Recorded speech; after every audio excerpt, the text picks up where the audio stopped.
Today, I want to teach you how to invest properly, because building real wealth starts with making your money work for you. This is actually Chapter 4 from my book, The Book of Wealth, 10 Steps to Financial Freedom, which you can find on Amazon, link below. I'm sharing this because I've made the mistakes myself. Back in my 20s, I believed the fastest way to get rich was to find that one life-changing stock. So I spent hours researching, reading reports and following market trends, convinced that if I found the perfect pick, I could escape the daily grind. But the truth is, I wasn't really investing. I was speculating. And there's a big difference.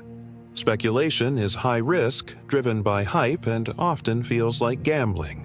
Investing, on the other hand, is about steady, long-term growth, diversification, and compounding returns. I used to chase stocks hoping to get rich quick, but now I know the real path to wealth is through consistent, safe investments like putting money into an S&P 500 index fund or ETF every month. It's not flashy, but over time the growth is real, and it adds up faster than you think. Now, before I share some investment strategies that have worked well for me, let me clarify something.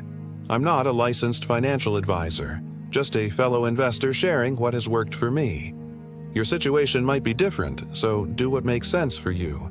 Also remember, past performance doesn't guarantee future results, and all investments carry some level of risk.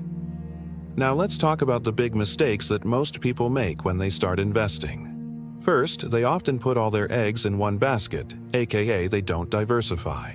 Imagine putting all your money into one stock. If that company does well, great. But if it tanks, you lose everything. Not good. Instead, spread your investments around. For example, you could invest in a mix of index funds that track the S&P 500, international markets, and maybe some real estate.